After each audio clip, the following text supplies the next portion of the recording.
ظفر بال میں اویس قاسم صاحب کے پاس موجود ہوں، کس طرح سے دیکھتے ہیں ان الیکشنز کو؟ الیکشن تو جی یہ بڑے مختلف ماحول میں ہو رہے ہیں، تمام الیکشنوں سے مختلف صورتحال میں یہ الیکشن ہو رہا ہے۔ 2018 میں آپ جو ہیں پی ٹی آئی کے ساتھ تھے اور آپ الیکشن ہار بھی گئے تھے۔ میں نے 2018 کا الیکشن تحریک انصاف کے پلیٹ فارم سے لڑا، جو کہ میرا ایک غلط فیصلہ تھا۔ آپ کے دور حکومت میں یہاں پہ کیا کیا نمایاں کام جو آپ نے کی؟ سب سے پہلے ظفر بال کو تحصیل بنوایا، بے شمار ہم نے سڑکیں بنائیں، اسکولز اپ گریڈ کروائے، جن میں خاص طور پہ گرلز ایلیمنٹری اسکولز کو ہائی اسکول کا درجہ دلوایا، ریسکیو 1122 لے کے آئے۔ یہاں پہ جب تحصیل بنوائی تو پھر جہاں تحصیل بنتی ہے وہاں پہ عدالتیں آ جاتی ہیں، اس طرح بے شمار کام کروائے۔ الیکشن میں اب جیتیں گے انشاءاللہ، آپ اس میں یوتھ کے لیے کیا کیا اقدامات کریں گے اس حوالے سے؟ کمپیوٹر سٹڈیز پہ کو فوکس کریں گے اور کوشش کریں گے کہ کوئی ایک ایسا ادارہ یہاں پہ بن جائے جو اسپیسیفکلی کمپیوٹر سٹڈیز پہ ہو۔ یہ آپ کے کارکنان جو ہیں ان کی بھی پکڑ دکڑ کی گئی ہے؟ جی بالکل کی گئی ہے، ایسا ہونا نہیں چاہیے۔ السلام علیکم ناظرین، میں آپ کا میزبان عثمان اور آپ دیکھ رہے ہیں چینل 9۔ ناظرین، آج میں ظفر بال میں اویس قاسم صاحب کے پاس موجود ہوں، جو کہ ایم پی اے کے امیدوار ہیں، اور آج میں ان کے پاس آیا ہوں ان سے بات کرنے کے لیے کہ معاملات کیا چل رہے ہیں، آخر الیکشن جو ہیں اس حوالے سے ان کے پاس کیا اطلاعات ہیں، اور جو ظفر بال کی جو سیاست ہے یہاں پہ بڑا ٹف مقابلہ جو اس وقت ہونے جا رہا ہے، کیونکہ یہاں پہ بہت ساری پارٹیز جو ہیں یہاں پہ موجود ہیں، ہر کسی کا ووٹ بینک جو ہے اچھا خاصا ہے۔ ہم نے عوامی سروے جو ہے وہ بھی کیا ہے، لیکن ابھی جو ہے ان کے پاس آئے ہیں، ان کی رائے جانتے ہیں کہ یہ الیکشنز کو کس طرح سے دیکھتے ہیں۔ السلام علیکم سر۔ وعلیکم السلام۔ سر کیسے ہیں آپ؟ میں بالکل ٹھیک۔ سر کس طرح سے دیکھتے ہیں ان الیکشنز کو؟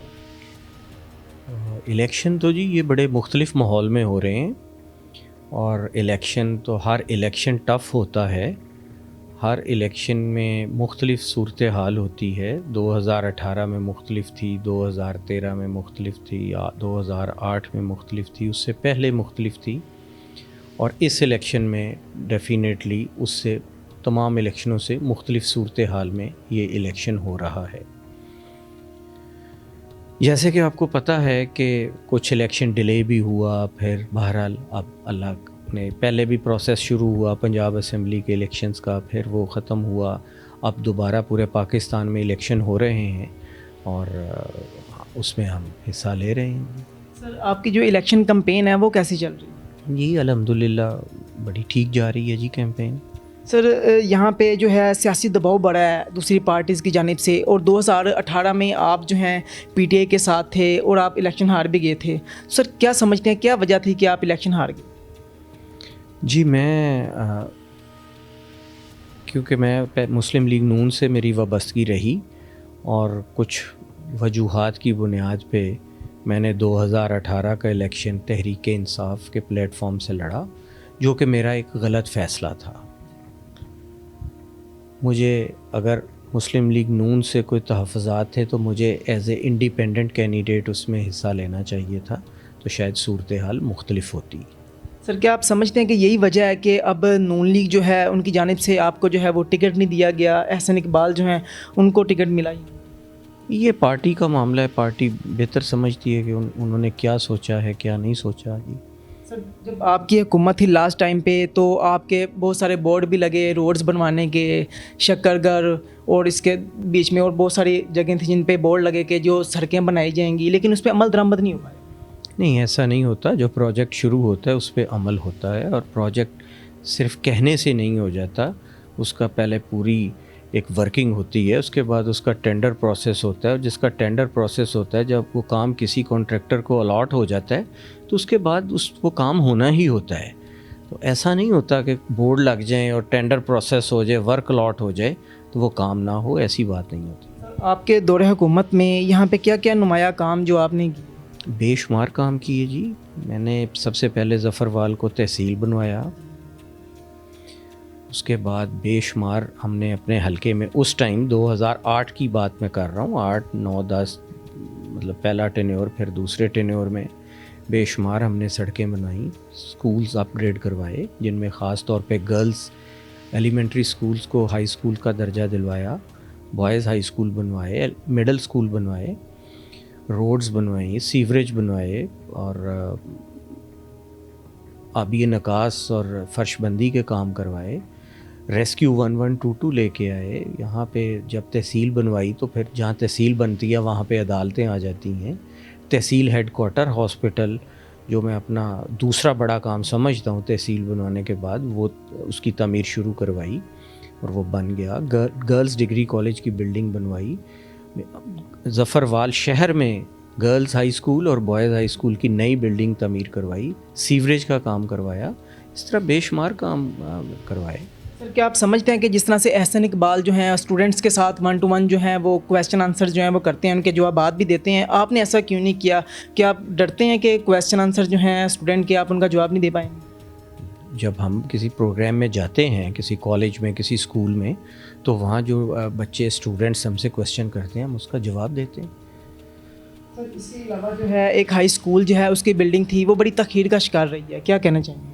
دیکھیں میں تو پچھلے 5 سال الیکٹ نہیں، مطلب پچھلے سال 5 سال میں اس پہ نہیں تھا، اور اس کے بعد وہ کیوں سلو ہوئی؟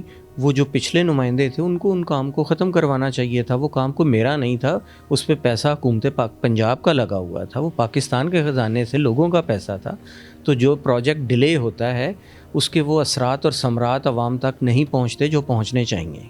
سر میں نے یہاں پہ سروے بھی کیا، اس حلقے کی عوام سے بھی جانا کہ ووٹ کس کو دیں گے. بہت سارے لوگوں نے آپ کی سپورٹ بھی کی، انہوں نے بتایا جی ہم ووٹ جو ہے اویس قاسم کو دیں گے. اس میں یوتھ جو تھی وہ ان کا کافی زیادہ جو ہے نا یوتھ تھی، اس میں زیادہ یوتھ تھی. اب یوتھ کے لیے کیا پلانس ہیں کہ یوتھ کو جو آپ الیکشن میں اب جیتیں گے انشاءاللہ، آپ اس میں یوتھ کے لیے کیا کیا اقدامات کریں گے اس حوالے سے؟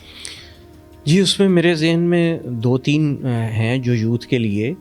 سب سے پہلے تو میں یہ کوشش کروں گا اور انشاءاللہ ہم اس کو کریں گے کہ ہم اپنے جو کالجز ہیں ان کو اپ گریڈ کروائیں گے، اور ان پہ جو سبجیکٹس کی تعلیم ابھی نہیں ہے، جیسے ہمارا گرلز کالج ہے وہاں BS نہیں ہے، ہم BS سٹارٹ کروائیں گے. اور اس کے بعد کمپیوٹر اسٹڈیز پہ کو فوکس کریں گے اور کوشش کریں گے کہ کوئی ایک ایسا ادارہ یہاں پہ بن جائے جو اسپیسیفکلی کمپیوٹر اسٹڈیز پہ ہو، اور اس پہ ہمارے جو آج کل سافٹ ویئر کے معاملات ہیں اور بچوں میں ان میں شعور بھی ہے، پڑھنا بھی چاہتے ہیں، اس طرح کے انشاءاللہ میرے ذہن میں ہے. اس کے بعد ان کے لیے جو پروگریسو ایکٹیویٹیز ہیں، ہیلدی ایکٹیویٹیز ہیں، ان کے لیے یہاں پہ اسٹیڈیم کی تعمیر کروائیں گے. اسپورٹس کمپلیکس ہوں گے، کوئی گراؤنڈس بنوائیں گے تاکہ ہیلدی سرگرمیاں ہوں بچوں کی، اس سائڈ پہ بچے جائیں.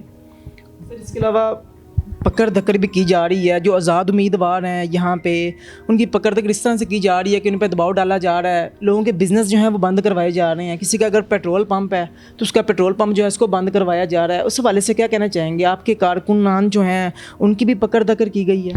جی بالکل کی گئی ہے. ایسا ہونا نہیں چاہیے کیونکہ اس اچھی روایت نہیں، یہ بالکل ہی اچھی روایت نہیں ہے. اور ہمارے حلقے میں پہلے جو 4 الیکشن 2002 سے لے کے اب تک ہوئے ہیں 2018 تک، اس میں کبھی بھی کسی امیدوار نے اس طرح کا کام نہیں کیے جو اب اس الیکشن میں ہو رہے ہیں.